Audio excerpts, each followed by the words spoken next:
नमस्कार। आज हम बीए सेकेंड ईयर हिंदी साहित्य के प्रथम प्रश्न पत्र के अंतर्गत रस प्रकरण में रस के भेदों की ओर आगे बढ़ते हुए आज हम पढ़ेंगे भक्ति रस। और भक्ति रस का स्थायी भाव क्या है? ईश्वरीय रति। अर्थात हम देखते हैं कि श्रृंगार का जो स्थायी भाव वो क्या है? रति है। वो मानवीय सामाजिक कह सकते हैं या भाव के आधार पर रति का आधार है। और यहां पर कौन सी रति है? स्थायी भाव ईश्वरीय, अर्थात जो भगवान से संबंधित जो प्रेम है वो उसे किसमें, वो स्थायी भाव किसका है? भक्ति रस का है। अब भक्ति रस में होता क्या है? यह शांत रस से मिलता जुलता रस है। इसमें भगवान की भक्ति के साथ साथ व्यक्ति के समर्पण, त्याग, दया आदि भाव को प्रदर्शित किया जाता है। और इस भाव के प्रदर्शित करने के साथ ही यहां हमें संसार की नश्वरता का भी ज्ञान होता है। तो इस प्रकार से ये रस कौन सा है? हमारा भक्ति रस है, जिसका स्थायी भाव क्या है? ईश्वरीय रति है। परिभाषा वही रहेगी, जब सहृदय के चित्त में ईश्वरीय रति नामक स्थायी भाव विभाव, अनुभव और संचारी भावों से पुष्ट होकर रस रूप में परिणत होता है तो उसे हम कौन सा रस कहेंगे? भक्ति रस कहते हैं। अब इसके उदाहरण के बारे में चर्चा करते हैं कि किस प्रकार इसका उदाहरण होगा। देखते हैं। तू दयाल हो, तू दयाल, तू दयाल दीन हो, तू दयाल दीन हो,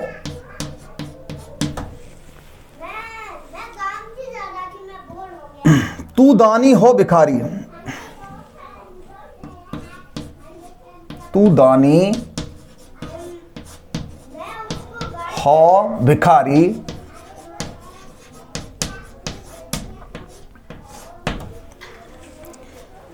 हो प्रसिद्ध पात की, हो प्रसिद्ध पात की, हो प्रसिद्ध पात की, तू पाप पुंजहारी, तू पाप पुंज हारी, ब्रह्मा तू जीव हो, ब्रह्मा तू जीव हो, तू ठाकुर हो चेरो, चेरो, मात तात, मात तात, गुरु सखा तू, गुरु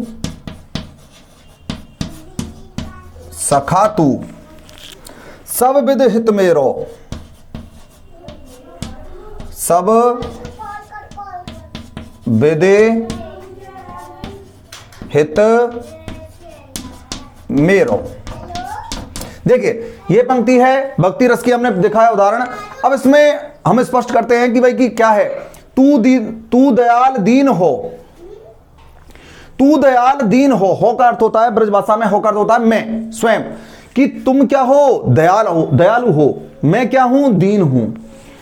तू दानी हो भिखारी। इस बात को कवि या कोई सज्जन कवि कहते हैं, सज्जन कोई कहता है कि भाई की क्या स्थिति है समाज की, भक्ति की क्या स्थिति है, समर्पण भाव किस प्रकार होता है, तो वो कहते हैं तू दयाल दीन हो, कि तुम दयालु हो, मैं क्या हूं? दीन हूं।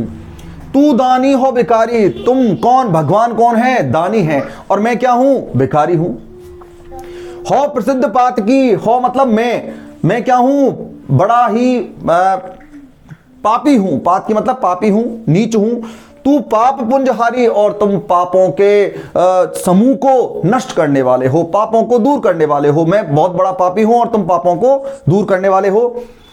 ब्रह्मा तू जीव हो, तुम साक्षात क्या हो? ब्रह्म हो, और मैं क्या हूं? एक साधारण जीव हूं। तू ठाकुर हो चेरो, तुम क्या हो? मेरे स्वामी हो, और मैं तुम्हारा दास हूं। चेरो मतलब दास, सेवक। मात तात गुरु सखा तू, तुम क्या हो? मेरे लिए माता हो, पिता हो, गुरु, मित्र, तुम सब कुछ मेरे हो। सब विद हित मेरो, और तुम सभी प्रकार से मेरा हित चाहने वाले हो या हित करने वाले हो। तो ये कौन सा रस है? भक्ति रस है कि तू दयाल दीन हो, तू दानी हो भिखारी। तुम दयालु हो, मैं दीन हूं, तुम दानी हो, मैं भिखारी हूं। हो प्रसिद्ध पात की, मैं प्रसिद्ध क्या हूं? बड़ा ही पापी हूं। तू पाप पुंजहारी, और तुम पापों को नष्ट करने वाले हो। ब्रह्मा तू जीव हो, तुम साक्षात परम ब्रह्म हो, और मैं क्या हूं? साधारण सा जीव हूं, मनुष्य हूं।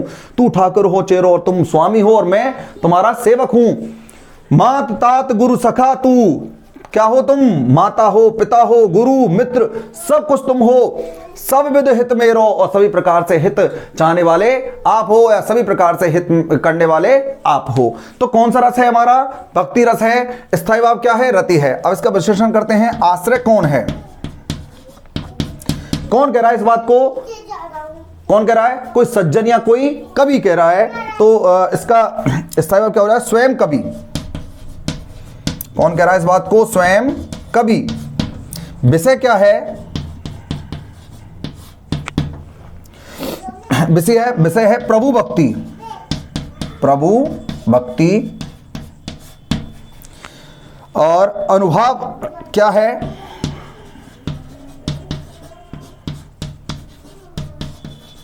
कवि की दैन्यता। और उद्दीपन भाव क्या है? उद्दीपन भाव क्या होगा? संसार की नश्वरता।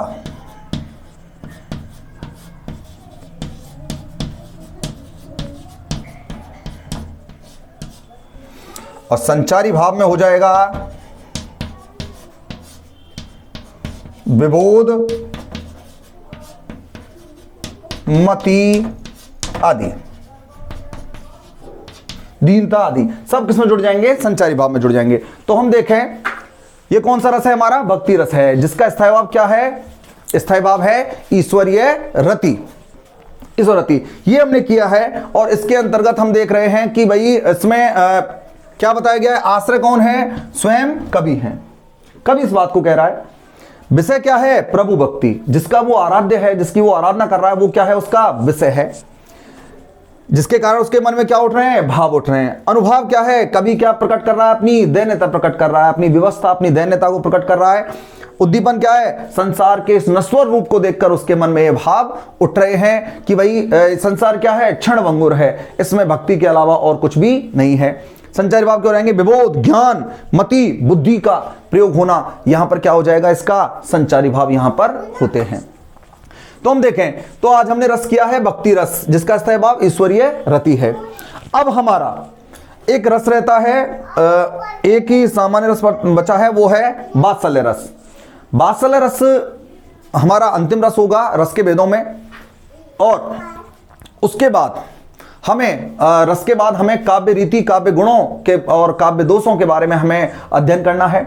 तो हम देखें कि रस के रूप में यदि आप देखें तो रस में हमें मैं आपको बता चुका हूं कि इस विश्लेषण को आपको परीक्षा में करना कोई आवश्यक नहीं है। ये केवल अपने सामान्य ज्ञान के लिए है, सामान्य विश्लेषण के लिए, जिससे कि हमें रस के अवयवों के बारे में पता रहे। रस के अवयव कहाँ काम करते हैं, किस प्रकार काम करते हैं और किस प्रकार उनका हम प्रयोग कर सकते हैं। तो यहां हमें केवल एक सामान्य जानकारी के रूप में है, इनका ज्ञान होना हमें आवश्यक होता है, लेकिन आप परीक्षा में इस विश्लेषण को करना आपके लिए कोई आवश्यक नहीं है, क्योंकि हमारी जो विश्वविद्यालय की परीक्षाएं होती हैं उनमें कम अंकों के प्रश्न आएंगे, या हो सकता है 2 या 3 या 4 नंबर के आए। तो उसमें यदि आपसे उसका उदाहरण पूछे और यदि आप विश्लेषण कर सको तो आपको विश्लेषण करना है। अगर आप नहीं कर पाओ और नहीं आप पर स्पष्ट हो रहा है तो आप उसको गलत नहीं करके आए, उसे केवल आपको क्या करना है, उसका उदाहरण से, उसको संबंधित उदाहरण के साथ उसको स्पष्ट करके आए। क्योंकि विश्लेषण में यदि गलती होती है तो निश्चित है हमारा जो रस का जो उदाहरण है, रस की जो पूरी अपनी परिभाषा है, उसे उस पर बहुत ज्यादा प्रभाव पड़ता है। तो यहां आपको ये उदाहरण याद रखने हैं और उदाहरण के साथ साथ विश्लेषण में आपको 2 चीजों को विशेष याद रखना है, आश्रय और विषय, जिसके बारे में हम बार बार कक्षा में अपनी क्लास में बात करते रहते हैं। तो देखिए आज हमने रस पढ़ा है, सेकेंड है हिंदी साहित्य का फर्स्ट पेपर अपना चल रहा है। और रस परंपरा के बाद अब हमें पढ़ना है काव्य रीति और काव्य गुणों के बारे में। हम अपनी अगली कक्षा में इसके बारे में हम अध्ययन करेंगे। तो आज के लिए हमारा ये था भक्ति रस। रस के भेदों को और रस के स्थायी भावों के बारे में जानकारी होना आपके लिए अत्यंत आवश्यक है। मैं बार बार बताता हूँ, रस के भेद कितने हैं और रस के स्थायी भाव के बारे में आपको पता होना चाहिए। तो आज की कक्षा में इतना। अब अगली क्लास में हम रस के जो हमारा एक रस बचा है वो है वात्सल्य रस, उसके बारे में, उसकी परिभाषा और उसके उदाहरण के बारे में हम अगले अपनी कक्षा में चर्चा करेंगे। धन्यवाद।